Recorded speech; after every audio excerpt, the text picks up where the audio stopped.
نحمدہ و نصلی علی رسولہ الکریم۔ ایک سوال ہمارے پاس ہے کہ یہ جو حدیث حواب ہے کیا یہ درست ہے یا نہیں ہے؟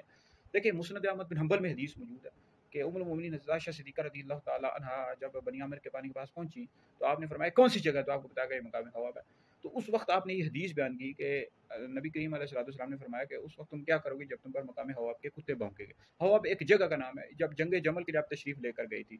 تو یاد رکھیں اس روایت کو جو نقل کرنے والا ہے یا روایت کرنے والا ہے وہ قیس بن ابی حازم ہے۔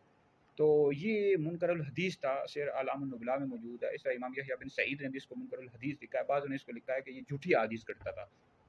تو اس جو حدیث ہے اس کی سند پر کلام ہے، اس کی روایت کے حوالے سے کلام ہے۔ اب بعض لوگ ہیں وہ بڑی شد و مت سے کہتے ہیں کہ یہ حدیث صحیح ہے، اور بعض دوسرے لوگ کہتے ہیں کہ یہ اس کی روایت میں قیس بن ابی حازم ہے، ام المؤمنین عائشہ صدیقہ رضی اللہ تعالیٰ عنہ کی گستاخی ہے۔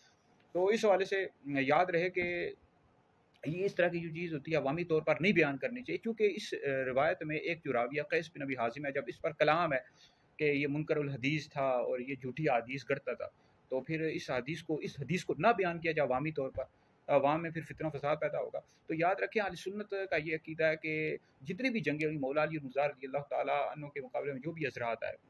اس وقت چوتھے خلیفہ راشد مولا علی المرتضیٰ رضی اللہ تعالیٰ عنہ تھے، تو مولا علی المرتضیٰ رضی اللہ تعالیٰ عنہ کے مقابلے میں جو بھی آئے ان سے خطا اجتہادی واقع ہوئی۔ حضرت سیدنا طلحہ، حضرت سیدنا زبیر، حضرت عائشہ صدیقہ رضی اللہ تعالیٰ عنہ، یہ حضرات ایسے تھے کہ انہوں نے رجوع کر لیا تھا، ٹھیک ہے جی۔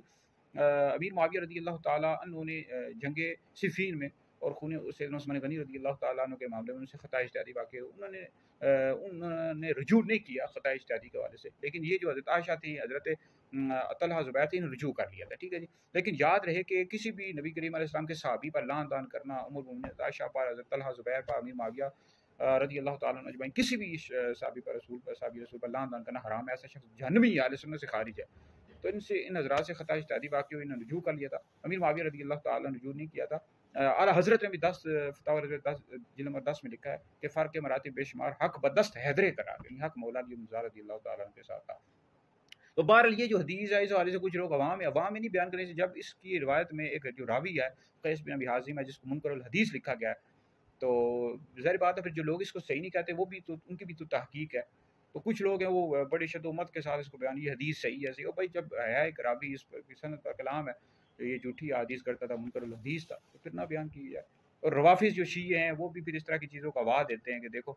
ام المؤمنین عائشہ صدیقہ رضی اللہ تعالیٰ عنہ کے حوالے سے نبی کریم علیہ السلام نے کیا بیان کیا تھا، تو اس طرح کی چیزیں نہیں بیان کرنی چاہیے۔ تو اہل سنت کا یہ عقیدہ ہے کہ انبیاء علیہ السلام کے بعد سب سے افضل ابو بکر ہیں، پھر عمر ہیں، پھر عثمان ہیں، پھر علی ہیں۔ جو شخص مولا علی کو ابو بکر عمر سے افضل بتائے ایسا شخص گمراہ بدین ہے اور اہل سنت سے خارج ہے۔ اور یہ جو دعوت اسلامی کے جو پیر تھے انہوں نے نعرہ لگایا تھا بے خطا و بے گناہ حضرت معاویہ، اس کا دفاع بھی اہل سنت کر سکتے تھے، انہوں نے دفاع نہیں کیا، رجوع کر کے تھے